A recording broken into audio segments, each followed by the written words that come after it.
Let's jump right into this explainer, because today we are solving a decades-old paleontological mystery that is literally rewriting the history of the late Cretaceous period. For years, scientists have fiercely debated the identity of some very specific dinosaur fossils. I mean, were they just awkward teenagers going through a clumsy, rapid growth spurt, complete with the dinosaur equivalent of voice cracks? Or were they a completely different species of predator altogether? Well, we finally have the definitive answer, and it is totally reshaping our picture of the last days of the dinosaurs. So, we're going to start by challenging your childhood understanding of the mighty Tyrannosaurus rex. We've all long pictured the T-Rex sitting alone at the very top of the food chain, right? The uncontested tyrant king. But what if it had to share its throne? What if our models of how the T-Rex grew, hunted, and lived were actually based, at least in part, on an entirely different animal? The catalyst for this massive shift is the recent absolutely groundbreaking analysis of the famous dueling dinosaurs fossil from Montana. This stunningly preserved specimen has finally proved definitively that what we thought were simply teenage T-Rexes were actually a distinct, incredibly swift, and fascinating predator known as Nanotyrannus. As Dr. Lindsay Zano from North Carolina State University perfectly put it, this discovery flips decades of T-Rex research completely on its head. We can actually break this phenomenal discovery down into 10 mind-blowing facts. Ready? Fact number 1 is the age. Researchers discovered that the predator in the dueling dinosaurs fossil was roughly 20 years old when it died. It was not a juvenile. It was a fully mature, fully grown adult. But hey, age is just a number, right? Fact 2 is about its sheer size. Scaling in at just 1,500 pounds, a fully grown Nanotyrannus was drastically smaller and lighter than an adult T-Rex, which, remember, could weigh upwards of 8 tons. That is a completely different weight class. It absolutely proves this wasn't just a T-Rex that hadn't finished growing yet. Which leads us to fact 3, and this comes down to hard anatomy. Nanotyrannus possessed distinct physical traits that are fixed very early in a dinosaur's development. For instance, it had significantly larger arms and hands than the T-Rex, meaning it actually could reach things, and notably fewer tail vertebrae.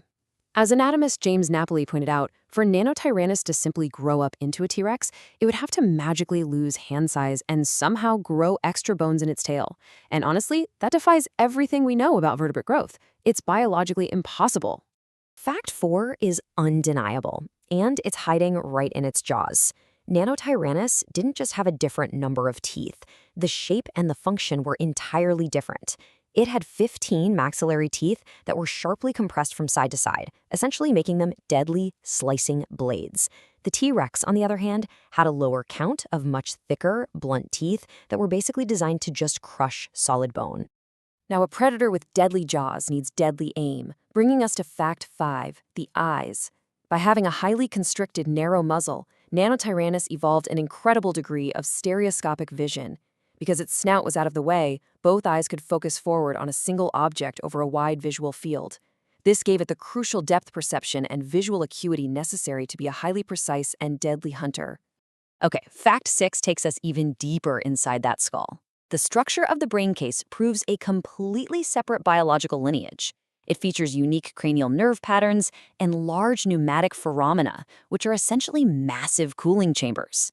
Kind of like how modern cheetahs generate extreme heat while sprinting, Nanotyrannus likely circulated air from its throat up into these chambers to cool its brain during high-speed chases. It's basically a built-in AC unit. And because of these anatomical differences, fact 7 reveals a completely different lifestyle. They just hunted differently. While the massive T-Rex relied on brute force and a bone-crushing bite to take down large armored prey, Nanotyrannus was a sleek, long-legged sprinter. It darted alongside the T-Rex, acting as a leaner, highly agile hunter that chased down much faster, smaller prey. Perhaps the most mind-blowing detail of all, fact 8, is that these two predators were actually neighbors. They literally shared the same territory in the Hell Creek Formation of North America during the final million years before the asteroid impact. The mighty T-Rex truly had to share its ecosystem with a smaller, much faster rival. Now, if you're wondering how scientists actually proved all this, fact 9 gives us the smoking gun. They analyzed the microscopic bone histology of the Nanotyrannus specimen. Just like trees, dinosaur bones have growth rings. The researchers observed that toward the outside of the bone, those growth rings were tightly packed together. This confirmed the animal's rapid teenage growth phase was entirely over. Its development had permanently halted because it was already a mature adult. And finally, fact 10, the sheer drama of the discovery itself.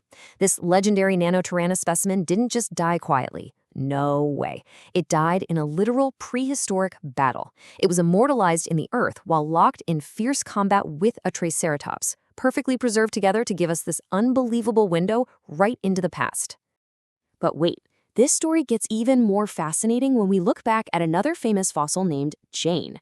Discovered in 2001 by the Burpee Museum, Jane was a stunningly preserved 21-foot-long, 7-foot-tall Tyrannosaur. And for almost 25 years, Jane was the absolute center of this debate. Many scientists pointed to her rapid growth rings to argue she was just a teenage T-Rex, effectively trying to close the book on the existence of Nanotyrannus altogether. However, the dueling dinosaur specimen forced scientists to look a little closer. After rigorously examining over 200 Tyrannosaur fossils, the team determined that Jane differed slightly from the dueling dinosaur's fossil, which we now know as Nanotyrannus Lancensis. Because of these distinct differences, scientists have designated Jane as a brand new, separate species. They named it Nanotyrannus lithius, referencing the river Lethe from Greek mythology, the river of forgetfulness. It is such a fitting tribute to a magnificent species that was literally forgotten in plain sight for decades. So what's the big takeaway from all this? Well, the implications here are staggering. First, T-Rex did not reign uncontested. The predator diversity at the end of the Cretaceous period was far richer and way more competitive than we ever assumed. Secondly, because scientists spent decades using Nanotyrannus fossils to model the growth and behavior of the T-Rex, dozens of scientific studies based on these quote-unquote teenage fossils now require a complete reevaluation. We basically have to untangle the data of two entirely different animals. Which leaves us with this final, thrilling question to take away. As we dig deeper into these ancient Cretaceous ecosystems, how many other small-bodied dinosaurs are currently victims of mistaken identity? If a predator as famous as the T-Rex was hiding a swift, lethal cousin in its shadow for over 66 million years, what other forgotten species are just waiting in the rock to be discovered?